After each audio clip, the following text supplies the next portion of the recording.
Okay, part 8, I believe. Last 3 stories of this volume, and then we're on to the next one, guys.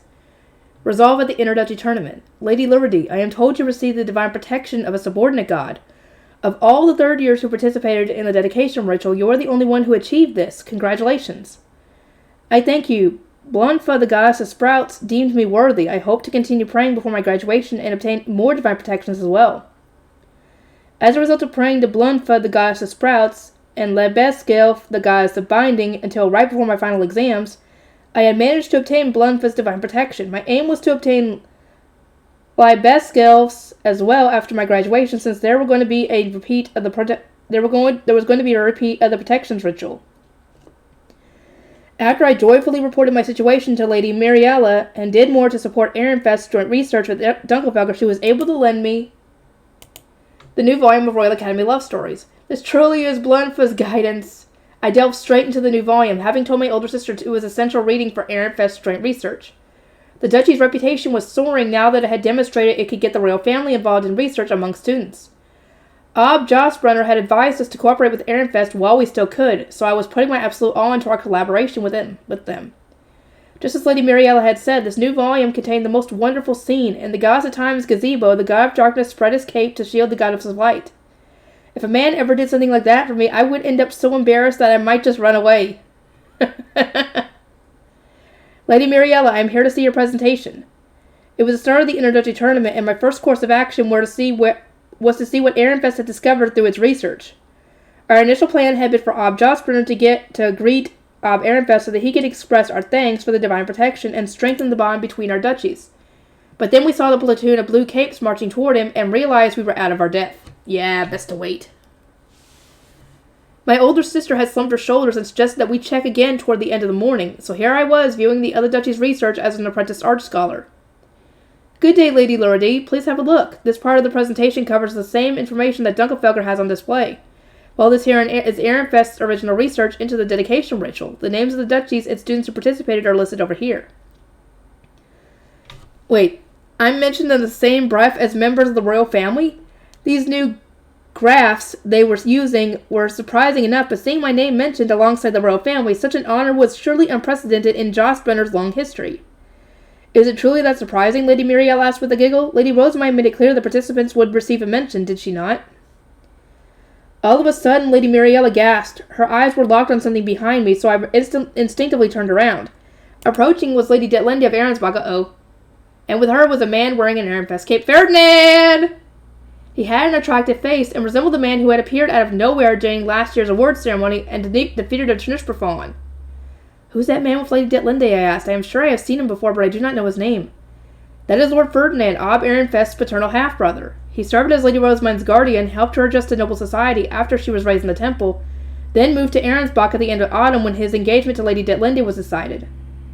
I wasn't in a position to receive reports on the Archduke conference, so I didn't know any of the details, but I did recall my older sister mentioning that Lady Detlinde of Arensbach was getting married as the result of a royal decree. Lady Detlinde began greeting Dunkelfelger while Lord Ferdinand went to greet Ehrenfest. The moment Lady Rosamund saw him, she stood up with sparkling eyes. Ah, oh my! Lord Ferdinand reached out and touched Lady Rosamund's cheek, seemingly caressing her. Nope, he pinched her cheek. Lady Rosamund then covered her face with her hands, doubtless trying to hide her flushed cheeks, and gazed up at him with teary eyes. There can be no mistaking it. Blunfa has graced us with her presence. They are both engaged and in such close proximity to their respective partners, but they were still daring to make physical contact. Deep down, they misunderstandings abound here! Oh, boy. They surely loved each other so very much. I'm not saying a dang word on this. Lady Muriel, I said, it seems Lady Rosamund uttered something deserving of a pinch. Lady Feline? I received a response from Lady Muriel, not from Lady Muriella, but from Lady Feline. Watching the pair with a heartwarming smile, she added, this is an occasional occurrence in the temple. I expect a lecture from Lord Ferdinand to follow, or one would this not a public setting. I see, I replied with a nod. They exchanged a look with Lady Muriella. Her eyes were sparkling as much as my own. Oh, right, Lady Muriella said. Lady Luridy, do you have a look at our joint research with Arensbach? I can say with all certainty that you will adore it. She turned her attention to where Arensbach was giving his presentation, then started leading the way. I followed alongside her, wondering what she wanted to show me. Arensbach is presenting a sound recording magic tool, she would continue, but to make it clear that Lady Rosemine was involved, we placed it inside a plush shoe mill. We also filled it with quotes I selected from Royal Academy love stories. Hold on a moment. Romantic phrases handpicked from Royal Academy love stories. The very thought made my heart begin to race. Putting such lovely words into a magic tool presented at the Interduchy tournament, Ehrenfest was the only duchy that would have ever have such an idea. The lines were spoken by one of Lady Rosemine's male retainers, Lady Mariella continued. Several were recorded, so please listen to them all. I wonder which lines were chosen. As one of Lady Rosemine's retainers, Lady Mariella could not be away from Ehrenfest's presentation spot for long. She soon hurried off, leaving me to peruse the lower-ranking duchy's areas on my way to Arensbach. I could scarcely contain my excitement as I tried to guess which quotes were selected. That must be the shoe mill. I recognized the plush at once. It stood out quite a bit given its unique color and the way it was positioned among several more standard-looking magic tools. Farallon was busy addressing some of those interested in Arensbach's presentation. This research was done by our very own Lord Ferdinand and his disciple Raymond. Please observe. She was completely omitting Ehrenfest's role in their joint research, but that wasn't particularly rare. The Interduchy tournament was held within a circular arena. Spots were given out based on rank, with the topmost duchies receiving the best views of the grounds below. In this case, Klassenberg and Dunkelfelder were situated opposite one another, both with front row seats. Odd-numbered duchies were often put on one side of the arena, and even-numbered duchies on the other, but placements were sometimes changed when it was determined too risky to position two particular duchies together. This year, it seemed that Jawankel III was being kept away from Gasbuttel VII and Hoschlitz V away from Kirschnerate IX, all because of arguments over who stole whose research. Ooh. Yeah, this had resulted in Josbrenner being next to Hoschlitz. Greater duchies steal credit for joint research projects as readily as they breathe. Professor Farlarm, as I said, this research was done in Raymond. It seemed that our visitors wished to know how much more efficiently these tools use mana. Raymond, a scholar who was likely a med noble or lay noble, was trying to give Ehrenfest the recognition it deserved. Unfortunately, his efforts to convince Professor Farlarm fell on deaf ears. So, we believe research into minimizing mana usage and maximizing efficiency will play a crucial role in our mana-deprived world. Watching the apprentice scholars respond to the other visitors' questions out of the corner of my eye, I picked up the shoe mill. Then I touched its face stone and poured some of my mana into it exactly as Lady Mariella had taught me. Oh God. Oh, my subordinate, may all that be be enveloped in ice and snow, though through mine efforts I shall entomb Geduld as do thine utmost to distance flew train. Oh, oh my God, I wouldn't even get it either. The first phrase the shoe mill repeated was from a story about a couple at the Royal Academy who could only meet ever so briefly in the winter. Still, they were able to make the most of even the most fleeting encounters. Hearing it read aloud made it feel as though the boy from the tale was speaking to me instead. What was that, someone asked. Immediately I replied, a passage chosen specifically from Royal Academy love stories.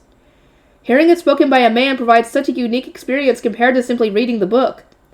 I pressed my hands against my cheeks, trying my best to hide the goofy smile that was playing on my lips, then channeled more mana into the tool to hear the next line. It was agony having to maintain my composure while such a kind, soothing voice was speaking words deemed wondrous enough to have been included. I wish to discuss this with Lady Mariella at once. As I stood in the daze, playing one romantic line after another, a crowd of very curious women started to gather around me. Our very own novel series, Royal Academy Love Stories, contains many more romantic quotes for women who wish to feel their hearts race and men searching for the right words to captivate the girl of their dreams. Get a copy of your own in Ehrenfest this summer. We will also be selling nail-biters like A Dinner Story, Night Stories, and The History of Dunkelfelder. Priceless stories at reasonable prices. Ha ha ha ha! Eat that, Ehrenbach! Eat that, Professor Farlarm! Ha! The last message was spoken not by the same man, but by Lady Rosemine, and she repeated not words of love, but an advertisement for Ehrenfest's books. Everyone stared at the shoe mill, taken aback, then a few of the women began to giggle. Romantic quotes and an advertisement for books? Ehrenfest finds such interesting ways to use magic tools. If all these tender words were from an Ehrenfest book, I must admit I am very eager to read it. I agree with them both from the bottom of my heart. My desire to read Ehrenfest's books was so extreme that I could barely contain it. Oh, how it pained me to think that Josh Brenner wouldn't be selected as a trade partner until the distant future. It's almost too much to bear. I must find some way to marry an Ehrenfest archnoble. Good luck with that! I don't think there are many of those. My name and reputation were quickly rising in status and renown because of the divine protection I obtained through Ehrenfest's joint research. I couldn't let this opportunity escape me. I was bound to be lost among the crowd once the other students started getting extra protections too. I shall consult Lady Mariella. The messages had drawn a lot of attention. Now there were plenty of people wanting to touch the shoe mill or observe its magic tool in isolation. Oh my, Professor Frollo declared, then marched off somewhere in a huff. Ha ha! Seeing her only credit Ahrensbach had made me worry that Ehrenfest was being taken advantage of, but I saw now that there was nothing to fret about. Satisfied with having heard all the romantic quotes, I started making my way to Dunkelfelger's spot. I was curious to see how they were presenting their joint research with Ehrenfest. All of a sudden, I saw an ordnance swish through the air. It landed where the representatives of Dunkelfelger, Ahrensbach, and Ehrenfest were all engaged in conversation. The Professor Frollo's high-pitched voice rang out. I was too far away to hear what was said, but her screeching was unmistakable. I certainly didn't envy those standing closer. I wonder what happened. Ha ha! As I continued to observe, a group wearing light violet capes began to move. Perhaps it was some urgent business for Lady Detlinde. Her fiancé, Lord Ferdinand, stood as well, then gave Lady Rosamund a gentle smile, and placed an affectionate hand on her head. Ah, blood for the goddess of sprouts. Oh my god. It was clear to me now. I really had obtained Blondfuss's divine protection. Her lively dance was happening right before my eyes. Oh, brother. I needed someone with whom I could share my enthusiasm, so I made my way to the group of Ehrenfest scholars. Lady Mariella, may I borrow you for a moment? I have the most important news. She was the only one who would understand this passion burning in my heart. Did you see? I asked. After that ordinance, Professor Frollo, how could I not have? Lady Mariella didn't even need to ask what I was referring to. She looked around cautiously, a bright sparkle in her green eyes, then continued in a low voice. Back when she was raised in the temple, Lady Rosamund could only ever be vulnerable around her guardian, Lord Ferdinand. She has no doubt failed to notice Blondfuss's visit, and is instead clinging to the spear of Erwagleiren, the god of guidance. Oh my, then the raffle grew large in its wait for what? Oh my god! What are all these freaking? What are y'all talking about? Please, someone tell me. F. Laurelum, the goddess of flowers. Only when for certain, the goddess of harvest, or Jugeres, the goddess of separation, began her fateful whirl was it finally noticed. Lady Rosamund's hair, as dark as the blessings of the god of darkness, had surely trembled in the wind, cold and wet, while she endured such a ruthless attack from Schneehat, the god of ice. It was so heart-wrenching that just imagining the scene brought tears to my eyes. According to Lady Rosamund's other retainers, Lady Mariella said, the feelings between her and Lord Ferdinand are separate from love. Still, can you not feel the threads of Libesk, the goddess of binding? And does your heart not tremble as the ordinance spread its wings so wide? Oh, it trembles. I sincerely felt Blondfuss's presence. Oh my god, what the fuck are they saying? Someone tell me! Are they essentially thinking that Rosamund and Ferdinand are romantically interested in each other, but they don't know it themselves? Is that what she's saying? Please tell me. In our imagination, we can be free, Lady Mariella said with a smile. I agreed completely. There was nothing I wanted more than to read a book about Lady Rosamund's tragic love story. Yep, I think that's exactly what's going on. Do you think Lady Elantara will turn this romance into a story? It seems she has a rule not to write about students still attending the Royal Academy. That was a shame. If the book wasn't published before Lady Mariella's or Lady Feline's graduation, it would be years before it reached my hands.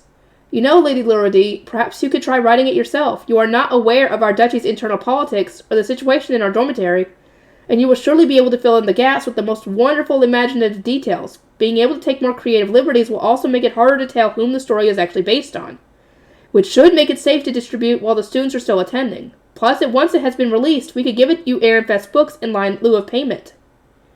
The offer was so tempting that my heart raced. I would receive new books earlier than others as payment for my manuscript. In other words, I wouldn't need to wait for Ehrenfest and Jawspringer to start trading. That's quite an appealing offer, I said, but I am an archnoble. Mother and father would scold me for doing the work of a lay noble or a poor med noble. Oh, we may be seeking the assistance of other editors for future volumes of Royal Academy love stories, but the first release you loved so dearly was written collectively in Ehrenfest by a group of archnoble housewives. My heart throbbed. Archnobles were taking the lead, writing new books to spread their duchy's printing industry. It might be best for me to seek an Ehrenfest husband after all. Once spring comes and things have settled down, perhaps I could ask for you, Lady Mariella suggested. She was unable to introduce me to anyone herself, but she was at least willing to ask her lady. We may not be able to find anyone among our duchy's archnobles, though. My future was opening up, and a path to Ehrenfest was right before me. I placed a hand on my cheek. If you really can make good on your offer, I may have a reason to write. We always provide fair compensation for any manuscripts we receive. You seem to be worried about working for money, but could you not use those funds and any additional royalties to aid your dormitory and give loans to struggling lay nobles? Your parents would accept that, surely. My eyes widened at the novel idea. Meanwhile, Lady Muriela glanced over at Ehrenfest's ob and attending Archduke candidates. Lady Rosamund lent money to the students who lost their parents, she continued, her respect for her lady clear in her voice. They were told that they need only repay her when they graduate. Just how much was Lady Rosamund doing? We were the same age, but she was much more accomplished. It was hard to believe she was human, even. That reminds me, Lady Eglantine compared Lady Rosamund to the goddess of wisdom, didn't she? She was doing it in jest, but whatever. As I recalled those words from the dedication ritual, I struck on an idea. I could frame Lady Rosamund's moving love story as a tale of a goddess. Nobody would think to compare its characters to real people, then. Lady Muriela, I shall do it, I declared. I shall write an emotional love story about Mestinora. I am eager to see what you create. Please allow Ehrenfest to purchase it from you when it's ready. Ooh, can't wait to... I wish that, whoever the author is for Ascendance of a Bookworm, make some side stories involving those Royal Academy love stories. I would love to read them and try and figure out what the heck is going on. It was mostly in fun that I compared Lady Rosamund to a goddess, but my words were truer than I realized. Around the time my manuscript was printed as a book, she would be widely accepted as the divine avatar of Mestinora. Now, when is this going to happen, I wonder? Very interesting. My daughter's perspective and resolve. We must be taking our leave as well, I said after Prince Anastasius departed. We have taken advantage of your hospitality for long enough. Okay, so this is, this is single day in Hannelore. Okay. On that note, my daughter Hannelore and I gathered our retainers and withdrew. We had spent far longer socializing with Ehrenfest than expected, so we needed to return to Dunkelfelger's spot post-haste. I have such a terrible headache. My intention had been to benefit Ehrenfest and give two romances a chance to blossom, Lestelot's with Lady Rosamund and Hannelore's with Lord Wulfrey. However, when the conversation between our two duchies actually began, it became clear to me that we had fundamentally different understandings of the situation. It was not just the result of our socializing that pained me. Lady Lindy of Arensbach had acted the way Ehrenfest surely believed was common of all greater duchies. I had also borne witness to the gulf that existed between Heischitz and Lord Ferdinand, something I would need to inquire about later. On top of all that, the royal family had intervened, and Lady Rosamund had suggested that a dangerous substance known as trug was being used within the Sovereign Knights Order. Though I cannot be so quick to believe the words of another duchy. I mean, they've had experience with it. Why would they lie? The assertion of a noble could never be accepted wholesale. It was because of misunderstandings and misleading information that my encounter with Ehrenfest had caused me so much suffering. I wanted to investigate Lady Rosamund's suggestion to find out whether it was true, but where would I even be able to learn about such a rare plant? The royal family used a sound blocker. Discussing this matter openly is out of the question. There was much for me to consider as Dunkelfelger's first wife. Still, investigating Trug and the danger it posed was far from my most posing concern to deal with. Hannelore is my top priority. We must inform the rest of the Archducal family of what the royal family has taught us, I said to one of our attendants while still in my stride. Prepare a tea party room. We will eat without our retainers. We had just come out of a confidential discussion with the royal family, so nobody would question our decision to eat and speak alone. Under normal circumstances, such arrangements were made as a way to scold members of the Archducal family without undermining their authority. But few would realize that unless I said it outright. I needed to speak with my husband, Dunkelfelger, and my son, Lestelot, and the pressing matter were Ehrenfest's desires and the future of my daughter. However, I must learn her true intentions.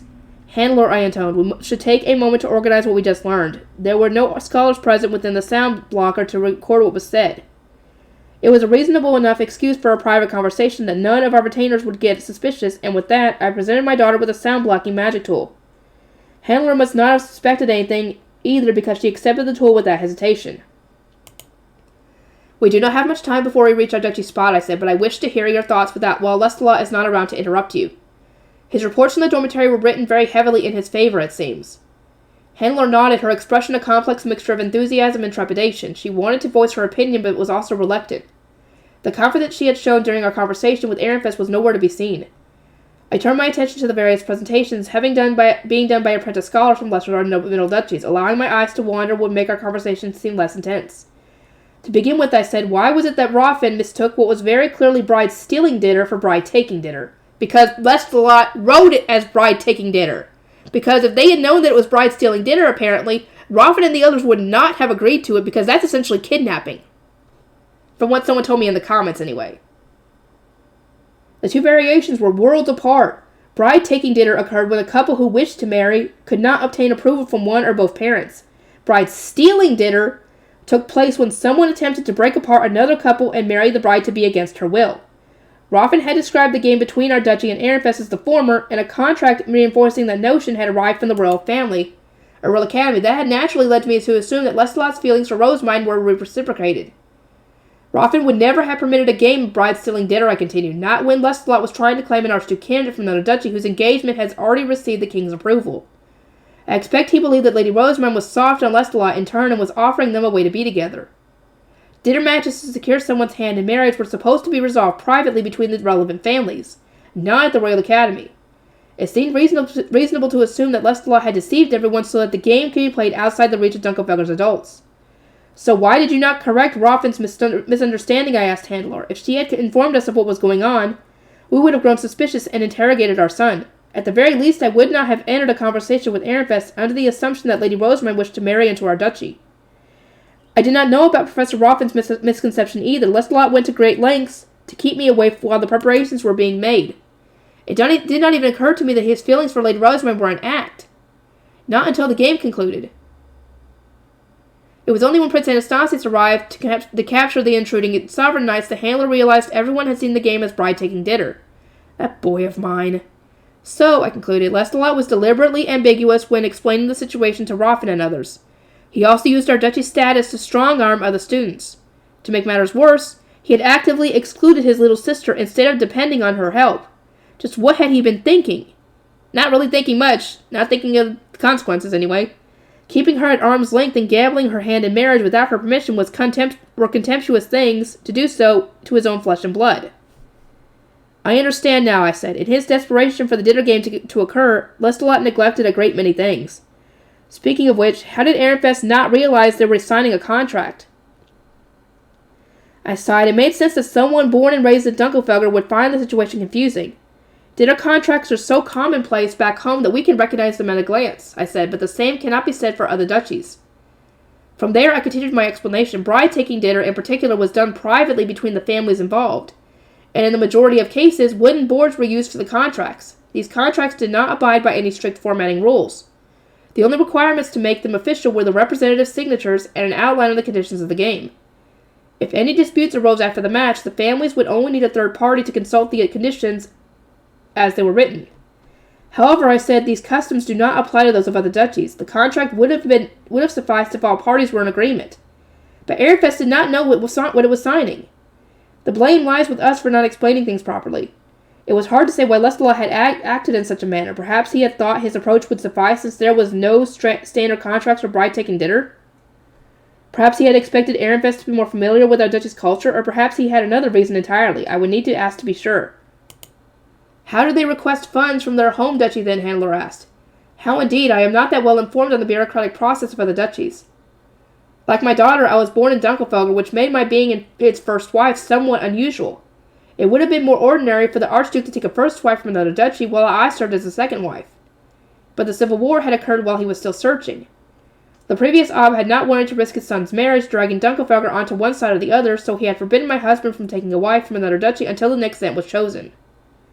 The Civil War eventually came to an end, but King Trogquil ascended to the throne without the Grucheshite. The old Alb's rule had remained in place while we kept a close eye on Jürgen Schmidt's new ruler, and now here we were. Let us focus on our own problems rather than those of other duchies, I said. Could you not have stopped Lestalot?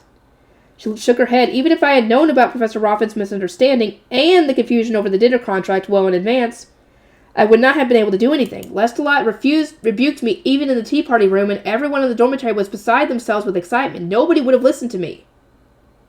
Apparently, even her own guard knights had continually said, "Fear not, we will win no matter what." It was a truly headache-inducing scenario, but I could easily imagine the impassioned state of the dormitory. Indeed, a mere few people would not have been able to stop such momentum, I replied. Even the council was in a terrible state when news reached us. Hearing that a game of dinner was being played from the Royal Academy with Lady Rosemine's and Lady Handler's marriage at stake had sent everyone into an excitable frenzy. Dealing with all the knights itching to join the match had been exceedingly tedious. I recalled sending them and my husband to the training grounds, suggesting they demonstrate the rituals at the core of our joint research to other duchies. I sighed again, then gave Hannelore a scrutinizing look. That said, I find myself distrusting not only of Lestalot, but you as well. Is there anything that you are hiding or perhaps intentionally obfuscating? Excuse me? When did you make this decision to marry into Ehrenfest? I asked, now with a light glare. Hannelore turned, looking in the direction of Ehrenfest's socializing spot, then lowered her eyes. Her lips trembled, but she did not speak. During the reports we received after Dunkelfelder lost the dinner match, Lestalot and Cordula mentioned that you truly wish to marry into Ehrenfest. They said you have hidden these feelings for some time, and took full advantage of this opportunity to secure your love.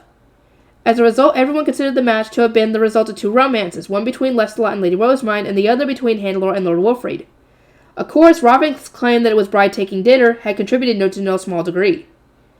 Even this morning when we were discussing our then upcoming conversation with Ehrenfest, I said, you merely stared at your feet with an ambiguous smile. You denied no reports.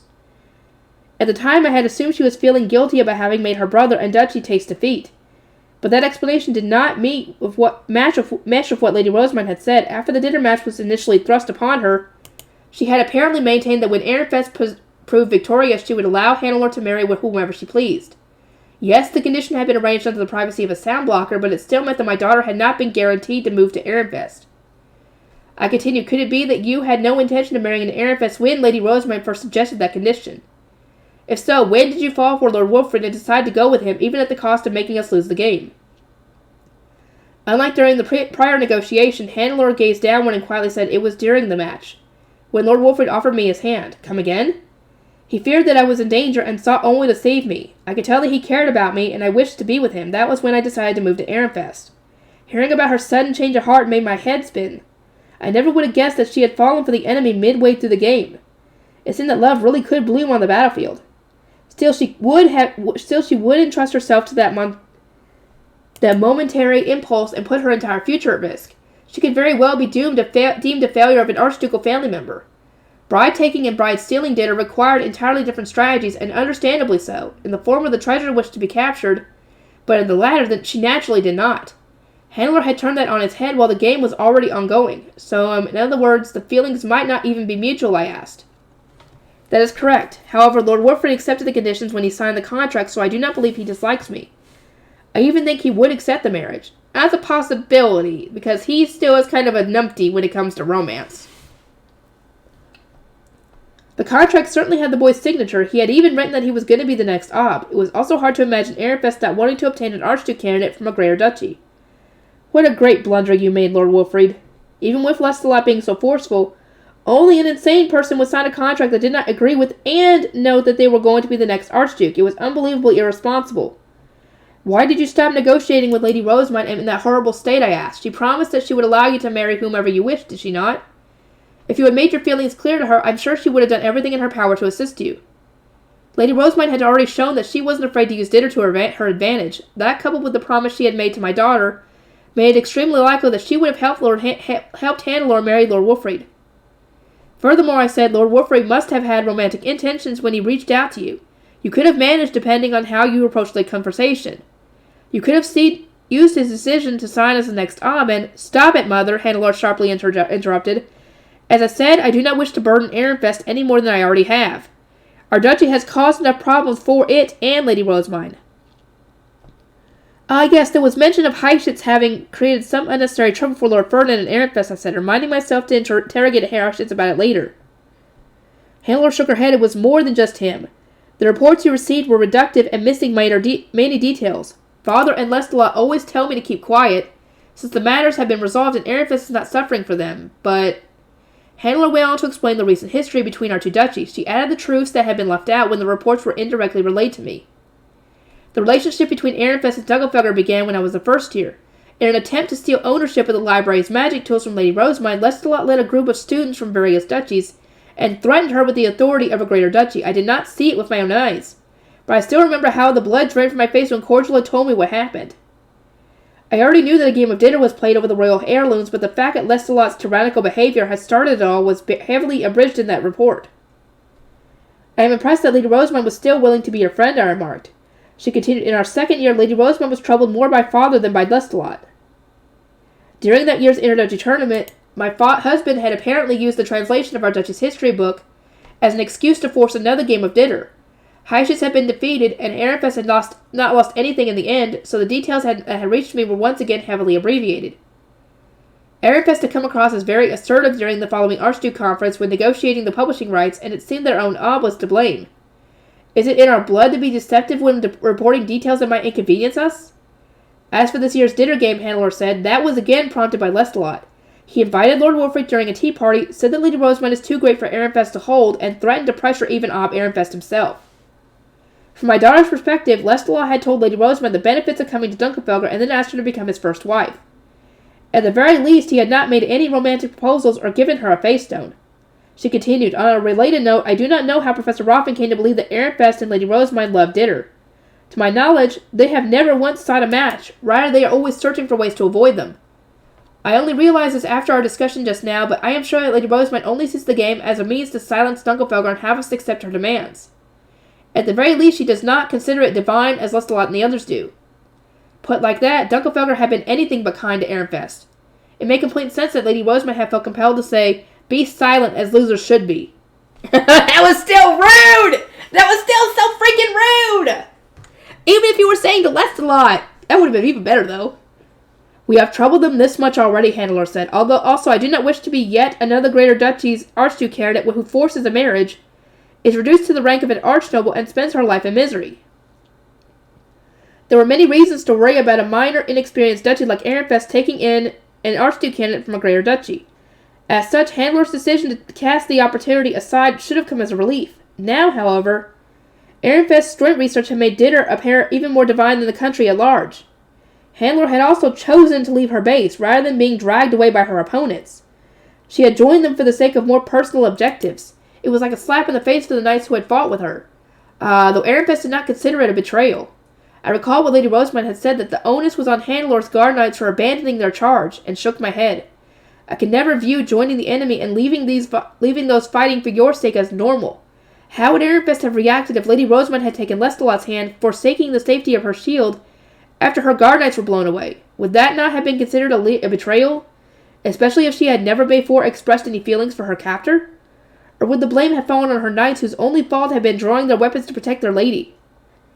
Our perspectives are just fundamentally different. You have agreed to disregard the clause about your marriage, I said. Ehrenfest may have accepted that you acted on impulse, as its students prioritized your safety above all else, but that will not be the case back home. After a hesitant pause, Hannelore said, I understand. Her desire not to trouble Ehrenfest any further was admirable enough. She knew in great detail what problems we had caused, so it was only natural that she would try to make amends. That said, refusing this wedding was the absolute worst decision. Both for our duchy and for Hannelore herself, I would have preferred that she think of some way to apologize to Ehrenfest after marrying into it. Do you say that knowing how much of an influence your words and actions have? I believe so. She was looking down at her feet so I could not see her face, but her hand was trembling as she clutched the sound blocker to her chest. You took your enemy's hand and abandoned your base. We lost because of your betrayal. Yes. You would not have received much of a punishment because your actions happened to benefit our duchy. We would have formed closer bonds with Ehrenfest whether we won or lost. To be more precise, there were several reasons why Hannelore would have been let off so lightly. Lestalot had done a poor job of gathering intelligence on his little sister. Her betrayal had been interpreted as a plot to realize her true love. She would be marrying into another duchy in a few years' time anyhow, and a connection to Ehrenfest would greatly benefit our duchy. Lestalot was at fault for not having paid more attention to his sister, and was being held responsible for losing our treasured shield. Ha! That was his fault on that one. That should have been the end of things. However, I continued, you then declared that you will not be marrying into Ehrenfest. For what reason, then, did you sabotage us during that dinner game? That is the question you must answer. The nobles at home would see her as having stomped on her brother's romance before abandoning both her own love and the value that it would have offered. To complicate matters further, we could not change our story and pretend that Hannelore was dragged out of our base after all. Her surrender had already been recorded on magic tools. In our current situation, the blame would sit not with Lestalot, who had manipulated others into believing the game was bride-taking and not bride-stealing dinner, but with Hannelore, who had willingly left our base, refused to marry into Ehrenfest, and decided not to capitalize on such an excellent opportunity. That she was trying to be considerate would mean nothing to our nobles. They cared only about how her actions impacted our duchy. You will soon face the exceedingly harsh winds of all those who consider you a traitor, I said. Your own actions are to blame, so prepare yourself. I will. I could not help but sigh at my daughter, who was hanging her head and trying to accept everything. You are simply too kind, or perhaps just unwilling to suffer on everyone's behalf. Things truly do not go as one wishes. Mother, the best responses now would be to find my daughter a husband in another duchy to ease the coming winds by showing that she was still valuable. I would tell her that no matter how hard things were now, her suffering would only last a number of years. But I could never do something so cruel to my daughter, who was even willing to betray her own duchy for love. I was unsure whether Hannelore had truly realized this, but she had thwarted her own duchy in her resolve to marry into Ehrenfest. She was surely heartbroken that her marriage had ultimately fallen through. As the first wife, I must protect your resolve and criticize you for what you've done. As your mother, however, I am terribly worried about your future. Hannelore looked up at me in surprise, blinking her red eyes a few times as though still processing my words. Mother, I do not regret my declaration, but, well, my retainers are going to suffer because of my actions. I can only hope that I will one day have an opportunity to wash away this shame. Anger began to bubble up from inside of me, not at my daughter who acted foolishly on an emotional impulse, but at my son who had put her in this situation to begin with. I understand your perspective and resolve, Hannelore. Now let us interrogate your brother about his perspective over lunch. I expect you to interject whenever he tries to hide or abbreviate details. Me? Who else? Hannelore inhaled sharply and glanced around in search of support. As we were gripping sound-blocking magic tools, however, her retainers only looked at her quizzically. Oh, right, I said. I also need to interrogate the Ob about his behavior during last year's Internet tournament. It is doubtless the case that his actions then influenced Ehrenfest's and Lady Rosemine's positions today. Lestalot was not the only egotist in this situation. The Ob was guilty too. It was seemingly because he had used our authority as a greater duchy to put pressure on Ehrenfest that we were having to accept their terms for their translation of our history book. Now Lady Rosamund and Ehrenfest were using their dinner wins to make us accept all of their demands. I would need to lecture my husband about hiding his involvement in this process. Oh, Mother, Hannelore stammered, tears in her eyes, please keep it a secret that I have said all these things. I gave her a questioning look. You are not the one at fault here. Puff out your chest and stand tall as women from our duchy should. It was a deliberate allusion to their negotiation with Ehrenfest, but Hannelore merely hung her head. I am still far, far away from being a proper Dunkelfogger woman. Oh, come on. I wanted to see them get to her to tear into Lestalot about what he did. Come on. I want that story. Suspicions and Gwenin. Today really had been packed. What with the Interduchy Tournament's awards ceremony and dinner with Uncle. I'd also learned a lot from watching some triple-layer acceleration brewing, something that I could only describe as superhuman. It was 7th bell when I finally returned to my chambers. I took a bath and started to prepare for bed. I'm guessing this is Wolfried. That's all for today, everyone, I said to my student retainers. Oswald can take care of the rest. They are still needed to get ready for bed in their own course, or own room, so I urged them all to leave. Lord Wolfried, said Oswald, my head attendant, what did you think about how close Lady Rosamund and Lord Ferdinand seemed today? I cocked my head at him. We had just eaten dinner with Uncle in the tea-party room. Uncle had also checked Rosamund's health, which was presumably what Oswald was referring to now that we were alone. After a moment of thought, I said, it was impressive how they gauged each other's health at a glance. I didn't notice that Uncle looked sick or that Rosamund had a slight fever. I also hadn't given any thoughts to Rosamund's post-bereaved problems. 2 years had passed since she'd woken up, so I'd assumed she was all better. But Uncle had said she was still relying on magic tools. Did you truly feel nothing else? You looked very surprised when Lady Rosamund spoke to you. Ah, that. It was because they act so differently around each other. It seemed nothing like they do with Mother, Father, or us. Uncle was always so stone-faced. I was pretty sure today was the first time I'd seen his expression soften. The same went for Rosamund. I'd never seen her so relaxed and vulnerable before. It reminded me a lot of the first time I saw her treat Cornelius as her brother. Is that truly all? Oswald asked. I guess I don't need to hide this from you, but the way Rosamund acted with Ferdinand made me think of how I used to be with grandmother. Relaxed and dependent, I mean. That's why I didn't know what to say. Those two hate grandmother. My grandmother Veronica was said to have done cruel things to both Uncle and Rosamund. I knew that, but still, grandmother was the first family member I'd ever known, and my admiration for her was everlasting. In her case, I never had to endure massive workloads or work to tight deadlines. I could spend my days doing whatever I wanted. I'd never expected that to last. I was an Archduke candidate after all, but I was still nostalgic for the unshakable love she had showered me with back then. Hold on a moment, Oswald said. Do you mean to say that you feel nothing about their public displays of affection? His tone and expression of disbelief were enough to me to gather that I'd surprised him with my answer, but I didn't have a clue what he wanted me to say. For some reason, I started to feel annoyed. I told you I was surprised, didn't I? And that wasn't a show of affection, it was a checkup. Uncle is Rosemine's personal doctor. You never said anything about it before, so why would it be surprising now? Lord Ferdinand has moved to Arensbach and is no longer her primary doctor, so their physical contact was clearly excessive. They were also acting much too close for two people who already engaged to others. Be more cautious in these matters in the future, Lord Wolfrid, especially now that you have developed mana sensing. He has? I wonder if Rosemine has, because I wonder if she can sense anybody's mana. Mana sensing was one of the secondary sexual traits that children develop between the ages of 10 and 15. It provided a way to identify those whose mana quality was similar to your own, and in terms of rearing children, it gave you a good idea of who would make a good marriage partner.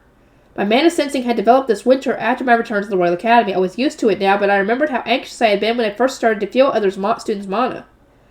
I could tell whenever a person with a similar mana quantity was close, so I needed to exercise a lot of self-control not to look around whenever I sensed someone.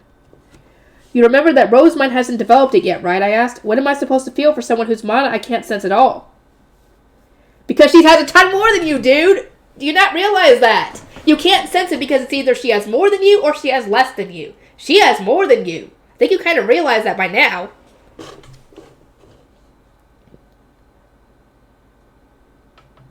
It was hard to feel that way about someone when you didn't know their mana quantity. Not having a similar amount will make it harder to have children, so pairing with someone whose mana you couldn't sense generally resulted in an unhappy marriage. On an instinctive level, most wouldn't even consider someone whose mana they couldn't sense as a potential partner. I didn't want to be told to view children like Rosemine or Charlotte whose mana sensing hadn't even developed yet in that kind of way. Normally, one would not need to be so sensitive about interactions with children whose mana sensing has not yet developed, Oswald said. However, Lady Rosemine is already a third year and engaged. She must think more carefully about her interactions with the opposite gender. And above all else, Lord Ferdinand must understand that he is no longer her guardian or her primary doctor. But your whole world had changed a lot before and after developing mana sensing. It was precisely because you could tell who was a potential marriage candidate that you felt nothing for children who couldn't. I really didn't think Rosemine would understand the distance between the sexes if she got an explanation now of all times. After all, not even I thought enough about anything about her contact with Uncle. Lady Rosemine may struggle to grasp this, but as an engaged woman, she must be more self-aware. Otherwise, she will receive one proposal after another from duchies wanting Ehrenfest printing and trends, and you will need to pick up the pieces. All at once I remembered everything Lord Lestalot had said to me, and the way Prince Anastasius warned and scolded me. My mood darkened, but Oswald continued anyway. To be frank, she should refrain from drawing so much attention to herself and acting in such a way that other duchies will consider her the next Ob. You have suffered much due to their criticism. It is my honest opinion that she shows you absolutely no respect despite your engagement. You don't show her respect! Dude! Oswald went on to explain how, when the Zent had participated in our joint research, Rosemine had taken charge instead of trying to prop me up. He added that she had also ignored my position when buying illustrations from Lord Lestalot and taken charge during the negotiations because it involves her industry!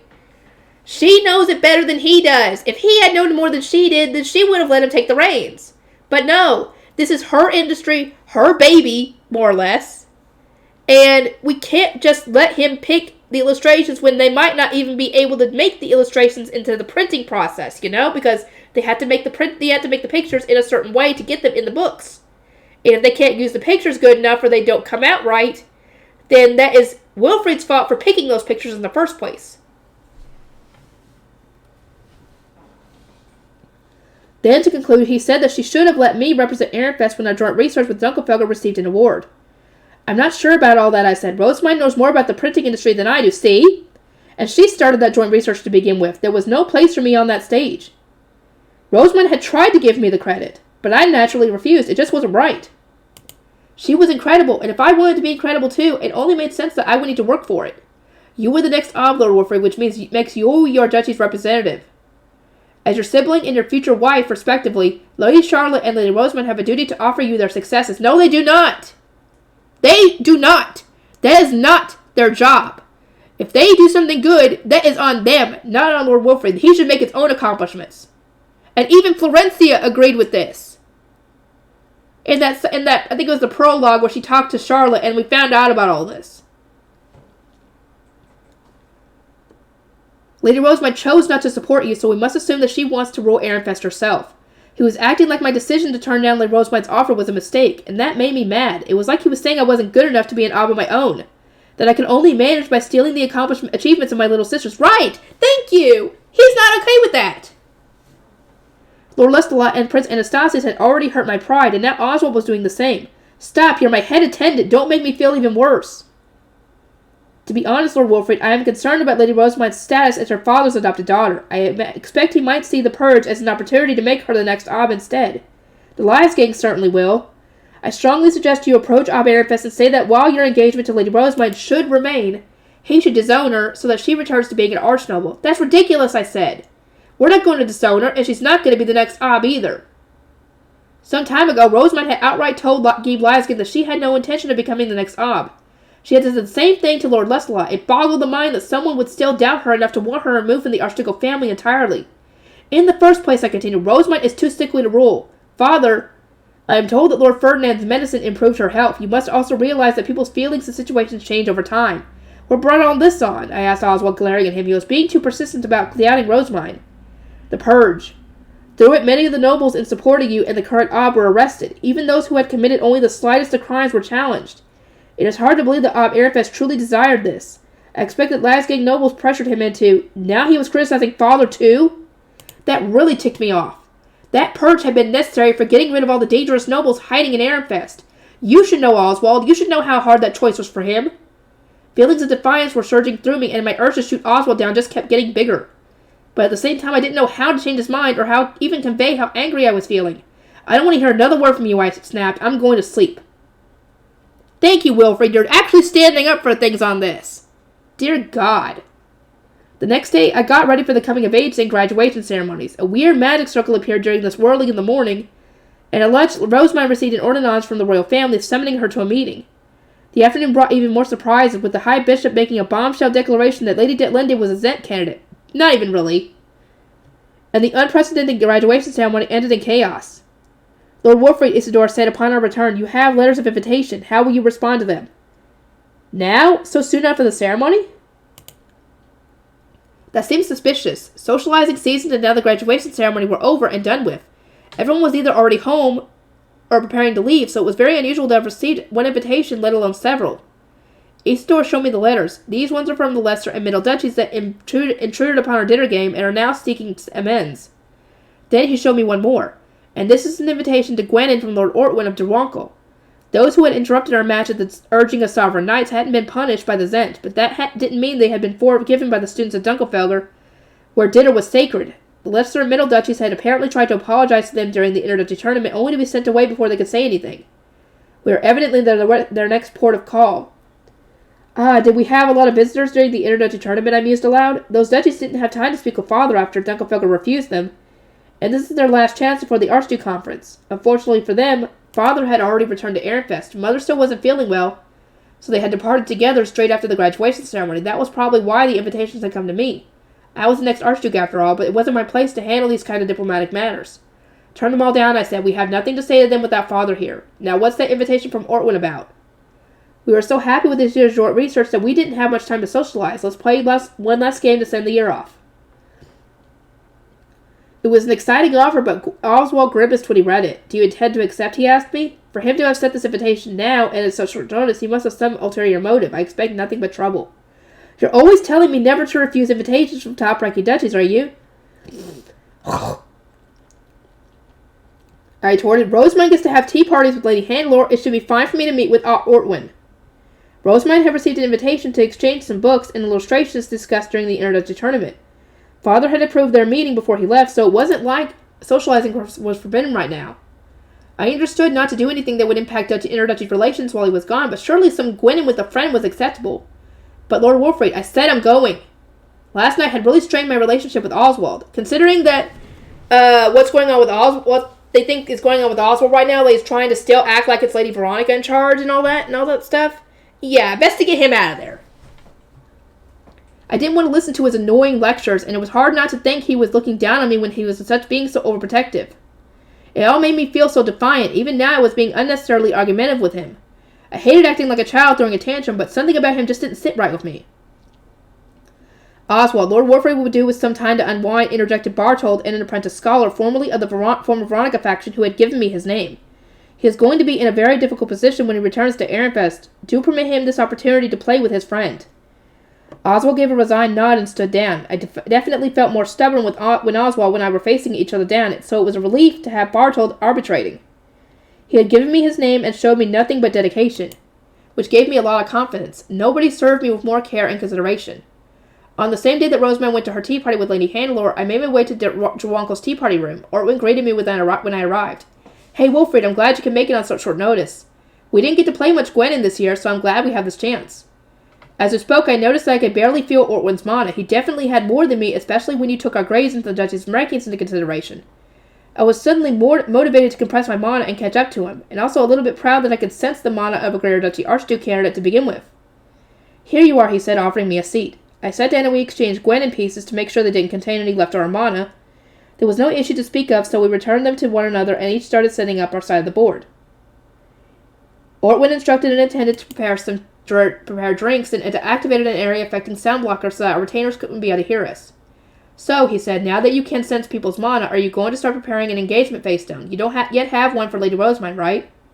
An engagement face stone, I replied, trying to hide my nervousness. I don't know. I'll probably do that when Rosamund develops mana sensing, too. How do you know she hasn't already done it?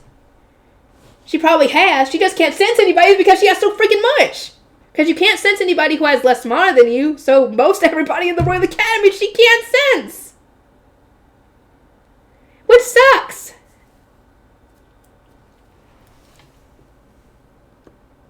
It wasn't news to you that you had to give a face stone to your fiancé, but I hadn't even thought about giving one to Rosamund. Maybe it was because we were so young when we got engaged, or because nobody else had mentioned it.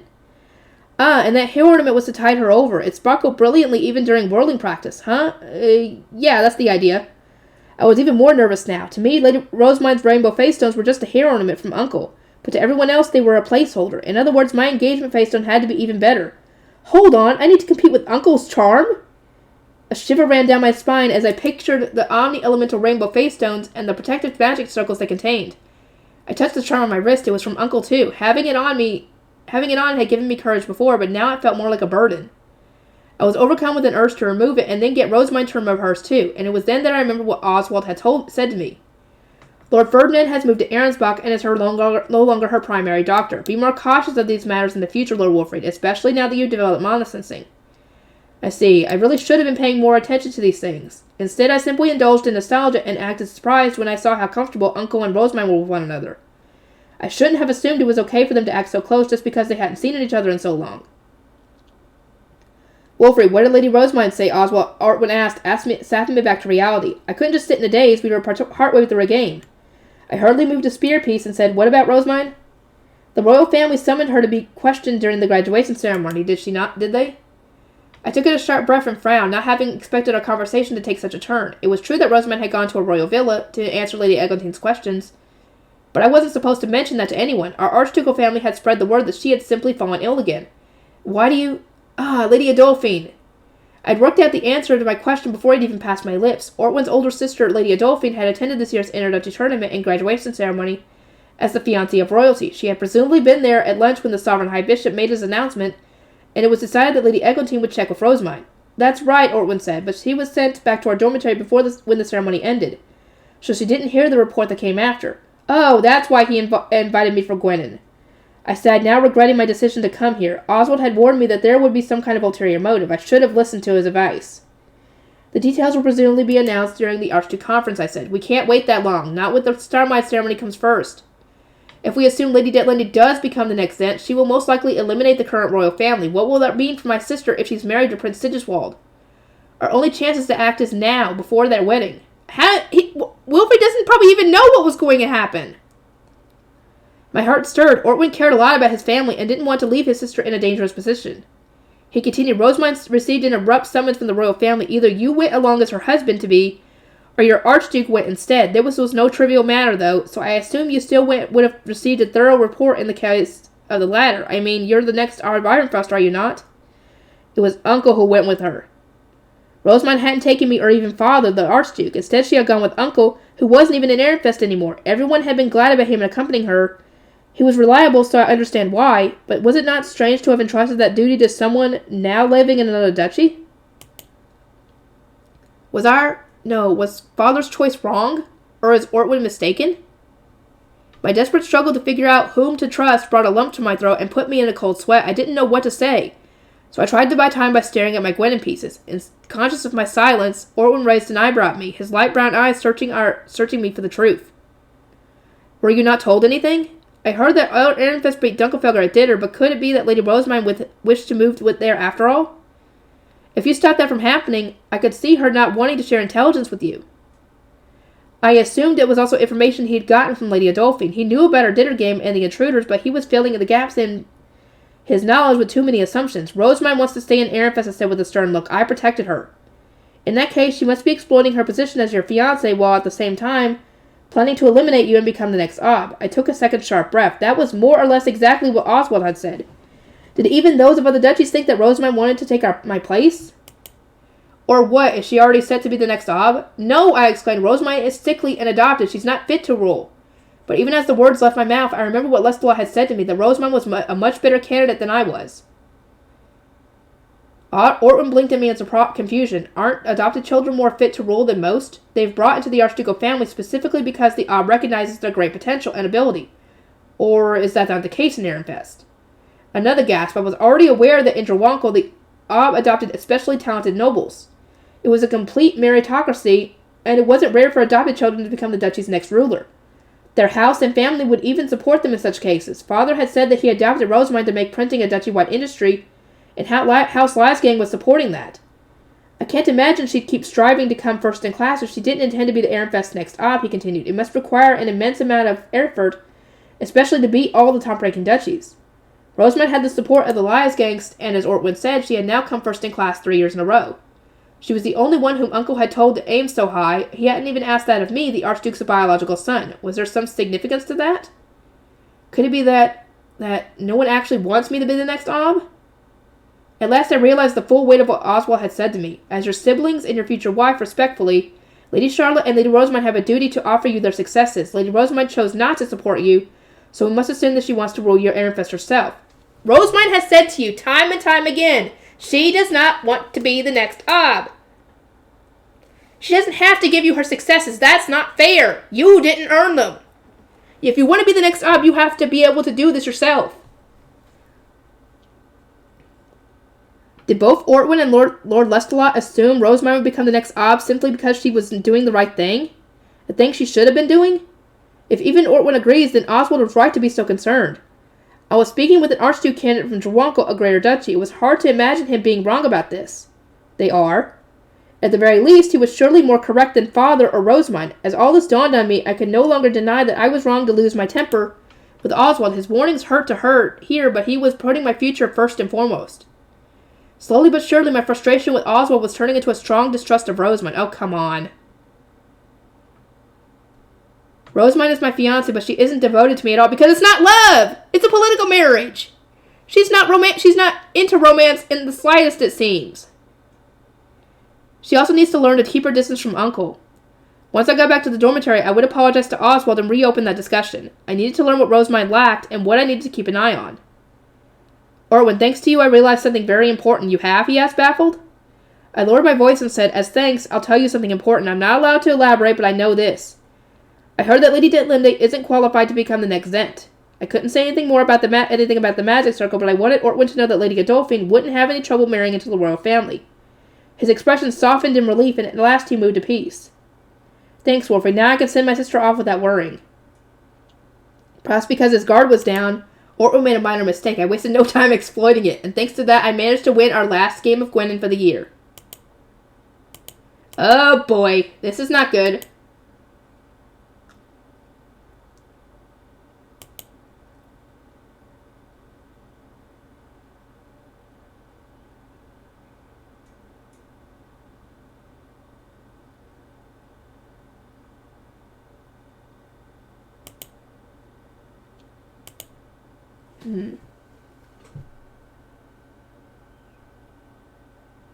Oh God, he's pinching her cheeks.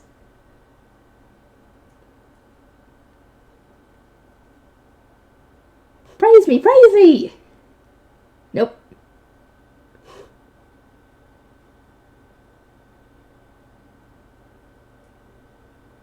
Hey, that's mean. All she wants is some praise!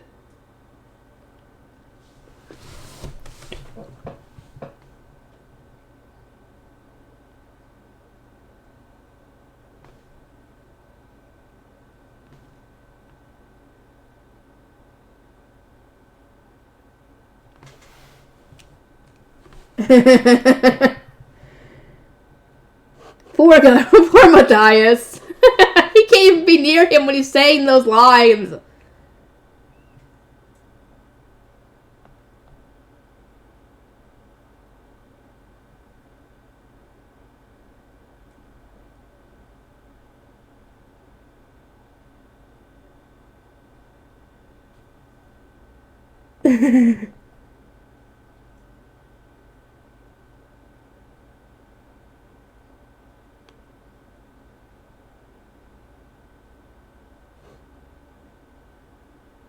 For Rosemine.